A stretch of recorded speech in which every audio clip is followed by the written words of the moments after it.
Welcome to Tell Me More Stories Told Us podcast. Get ready for, well, a truly unsettling story today. It's one that unfolded right in the middle of a huge city. And honestly, it still sends chills down your spine. We're going deep into the Tokyo subway sarin attack. It's a tough one to wrap your head around, even now. Picture it. Monday morning, Tokyo rush hour, thousands of people packed into the subway. Just a normal commute. Exactly. Then suddenly, March 20th, 1995, the air changes.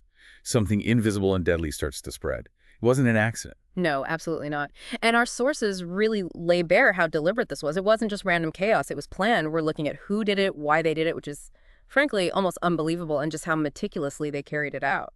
We'll be tracing what happened on three key subway lines, the Chiyoda, the Marunouchi, and the Hibiya. These packed trains, they became, well, ground zero for this chemical attack. Teams releasing sarin gas. In this deep dive, it's not just about listing facts, though the human cost is, of course, central. We want to understand the context, the strange group behind it, and the lasting impact this had, not just on Tokyo, but globally, really. You might hear some things that surprise you. It's about getting a fuller picture of this really pivotal moment. Okay, so to get this, we really need to talk about the group, don't we? Aum Shinrikyo. Right, Aum Shinrikyo. It sounds almost mundane how it started back in '84. Just, a yoga and meditation group. Seems harmless enough at first glance. But it didn't stay that way. It twisted, morphed into this doomsday cult with a really bizarre and terrifying ideology. And the core belief was pretty extreme, right? Like end of the world stuff. Oh, absolutely. They were convinced this massive global war was coming, Armageddon. Mm-hmm. And only they, the cult members, would survive to, build a new world. It was a weird mix of Buddhism, Hinduism, bits of Christianity, Nostradamus, all sorts. Led by this figure, Shoko Asahara, he painted himself as this enlightened master, a Christ figure even, claimed he had psychic powers. Yeah, but the reality seems much darker. Sources point to, well, increasing paranoia, delusions of grandeur. He saw himself as this central figure in some cosmic battle. And his prophecies got wilder. Definitely. Talking about a third world war, nuclear apocalypse, Mm-hmm. this idea of imminent doom really drove the cult's actions, pushed them further and further out there. And here's a really strange part of their story. They actually tried to go legit, in a way. They formed a political party. Yeah, the Truth Party.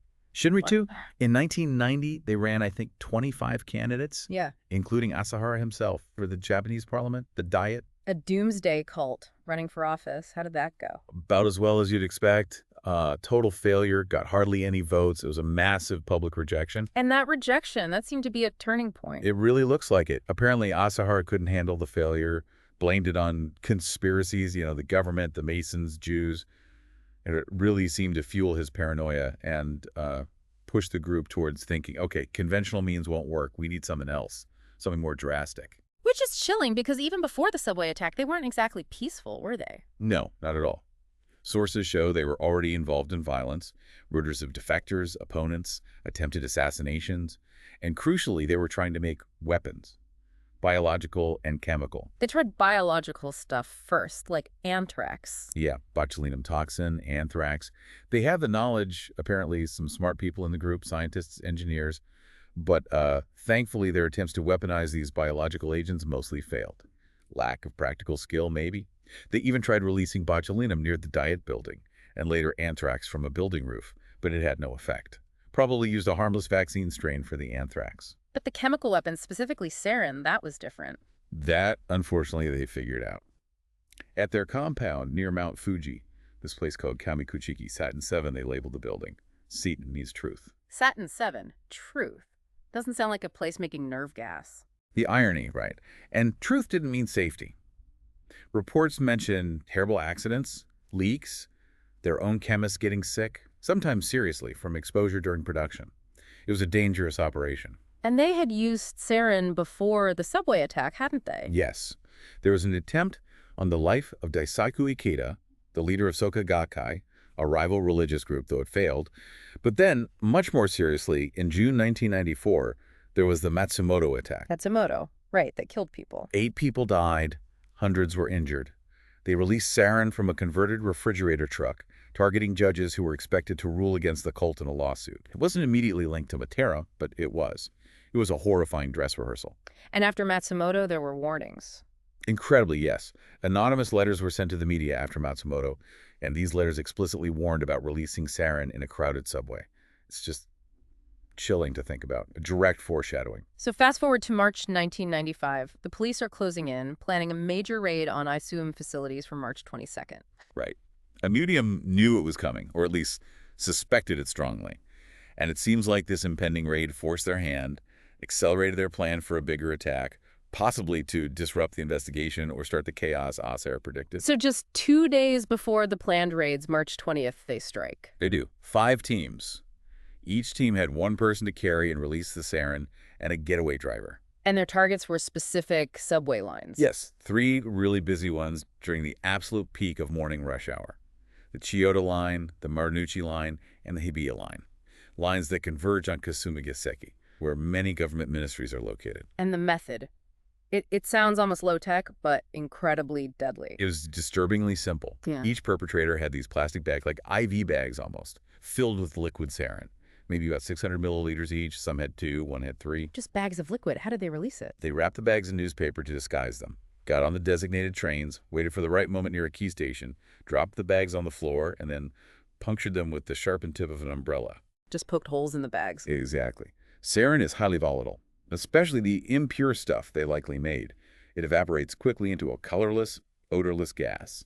In a crowded, enclosed train car, devastating. Let's track what happened on each line. The Chiyoda line. Okay, on the Chiyoda line, Ikuo Hayashi, he was actually a senior doctor within the cult. He boarded a southwest-bound train. He only punctured one of his 2 bags near Kasumigaseki Station. People started feeling effects, coughing, eye stinging, a few stops down the line. 1 bag was enough to cause serious harm. Oh, yes. Now, the Marunouchi line had 2 teams. One heading west towards Ojikubo, that was Kenichi Hiro's. He punctured both his bags quite forcefully near Okanamizu Station.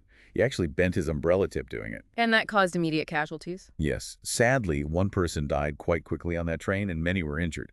The other Marunouchi team heading east towards Ikebukuro, Masato Yokoyama, he apparently didn't puncture his bags very well. So less sarin got out. Much slower release, yes. No immediate deaths on that specific train, although people were definitely affected. But here's a really disturbing detail. That train, with the leaking sarin bags still on board, continued running for over an hour before it was finally stopped. Unbelievable. People were riding that train getting exposed without knowing. For over an hour. It shows the initial confusion. Now, the Hibiya line, that was hit the hardest. 2 teams there as well. Okay, what happened on the Hibiya? Toru Toyota, on a northeast-bound train, punctured both his bags quickly near Tsukiji Station. 1 person died there, many injured. Then there was Yasuo Hayashi, on a southwest-bound Hibiya line train. He had 3 bags of sarin. 3 bags, the most of any attacker. Yes. He punctured 2 of them between Akihabara and Kodomachi stations. And then something dramatic happened at Kodomachi. What was that? A passenger apparently saw the leaking bags on the floor and kicked him out of the train onto the station platform. Wow. Trying to get it away from the people on the train. Exactly. A desperate act. But tragically, concentrating the leaking sarin on the platform led to 4 people dying right there at Kodomachi Station. Hayashi himself was severely exposed, but his driver apparently gave him an antidote injection. So the total toll, 13 people die initially, right? 13 on the day, or very soon after. Right. But the effects of sarin poisoning are insidious and long-lasting. 1 more victim died years later, officially raising the count to 14 recently, I believe in 2020. And the injured, estimates vary, but certainly over 1,000, maybe several thousand, suffered effects. Ranging from temporary vision problems. Yeah, blurred vision, constricted pupils, that's classic nerve agent exposure, but also severe breathing difficulties, convulsions, neurological damage. Many needed intensive care. Some still suffer debilitating effects today. And there's also this phenomenon of the worried well. Yes, a huge number of people flooded the hospitals. Maybe 5,000 or more in total went to hospitals that day. Many weren't directly exposed, but experienced very real physical symptoms. Nausea, hyperventilation, numbness brought on by the sheer panic and fear. Psychogenic symptoms. It shows the immense psychological impact. And the initial emergency response was hampered by confusion. Big time. The first reports to the police mentioned an explosion on the subway. So the first responders weren't necessarily prepared for a chemical agent. Some were exposed themselves trying to help. How long did it take to figure out it was sarin? It took about 2 hours, maybe a bit more, for hospitals, particularly St. Luke's, to diagnose it correctly as organophosphate poisoning, likely sarin. Once they knew, they could start giving the specific antidotes atropine and preludoxim, or PM. And speaking of hospitals, there are a couple of almost unbelievable coincidences, weren't there? Absolutely incredible strokes of, well, maybe not luck, but certainly preparedness and timing. First, a medical team from the Self-Defense Forces Hospital was sent to help.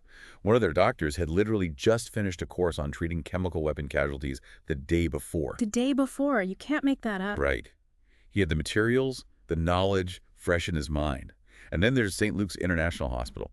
It received the most victims by far. What was special about St. Luke's? It had been built, or perhaps retrofitted, with the specific design feature that it could be rapidly converted into a mass casualty field hospital. It had extra oxygen lines, utility hookups, space, essentially pre-planned for a major disaster. That foresight undoubtedly saved lives that day. That's amazing foresight. But even with St. Luke's, they ran low on antidotes. Yes, the scale overwhelmed Tokyo's immediate supplies of PAM, so they had to get more, urgently. How did they manage that? In a pretty dramatic fashion, actually. They rushed supplies from hospitals in other parts of Japan, using the Shinkansen, the bullet trains, to get the antidotes to Tokyo as fast as possible. A real national effort in a moment of crisis. The aftermath must have been intense. Police raids. Massive raids. Within days, thousands of police descended on Aum facilities all across Japan. They found chemicals, labs, weapons components, documents. It was huge. And they eventually caught Asahara. Yes. Took a while, but they found him in May, hiding in a tiny hidden space within a wall at one of the Kamikushiki buildings. Dozens of senior members were arrested over the following months and years. In the legal process. Long and complex. Ultimately, 13 key figures, the core leadership involved in the subway attack and other crimes like the Matsumoto attack and various murders, including Asahara himself, were sentenced to death. And those sentences were carried out. Yes, after many years of appeals, they were all executed by hanging in July 2018. But the group itself, Aum Shinrikyo, it didn't just disappear. Shockingly, no. It fractured, it rebranded. It's now mainly known as LF, with some splinter groups like Hikari no Wa. They officially renounced Asahara's violent teachings, paid some compensation, but they still exist. They still recruit. Still following his teachings in some form. It seems so for many members. It's a really unsettling testament to the enduring power of that kind of cultic ideology, even after everything that happened. Mid-episode announcement. Wow. It's a lot to take in. If you're finding this deep dive into the Tokyo subway attack as compelling, as frankly horrifying as we are, please do hit that subscribe button. Make sure you don't miss future deep dives here on Tell Me More Stories Told Us podcast, where we unpack more of these incredible, often hidden stories. Okay, so reflecting on this, the Tokyo attack, it really remains this stark reminder, doesn't it? About religiously motivated violence, about chemical weapons in the hands of non-state actors. It absolutely shattered the sense of safety in Tokyo, this feeling that Japan was somehow immune to this kind of large-scale terrorism, and it exposed real vulnerabilities in urban infrastructure. It also forced Japan to confront difficult questions about cults, religious freedom, how you balance that with public safety, where do you draw the line? These debates are still relevant. And the human cost continues. You mentioned survivors still suffering. Absolutely. Many survivors deal with long-term physical health problems directly from the sarin exposure, neurological issues, respiratory problems, eye damage. And the psychological trauma, the PTSD, is immense and ongoing for many. It's just tracing that path from a yoga group to political failure to mass murder on the subway. Yeah. It's a chilling sequence. Aum Shinrikyo is this extreme cautionary tale about where extremist beliefs can lead. And the fact they pulled off such a devastating attack with, let's face it, relatively simple methods, bags and umbrellas, there remains a huge concern for security agencies worldwide. It highlights the ongoing threat from groups who might lack state resources, but possess dangerous intent and knowledge. The emergency response lessons, the investigation techniques, they've definitely informed counterterrorism practices globally since 1995. For sure. There's a lot more to explore if people are interested. Our sources point towards psychological studies on the survivors, which are quite powerful. The details of the legal trials are fascinating, too. And there's that book by Haruki Murakami, right? Underground. Yeah. Yes, Underground. It's essential reading, really. Murakami interviewed dozens of victims, giving them a voice, and he later did a companion volume interviewing former AG members. It gives this incredible, multifaceted perspective on the whole event. Well, thank you for walking us through this incredibly difficult but important story. Thank you. It's crucial these events aren't forgotten. We hope this deep dive has given everyone a richer understanding of the Tokyo subway sarin attack. Join us next time on Tell Me More Stories Told as podcast for another story.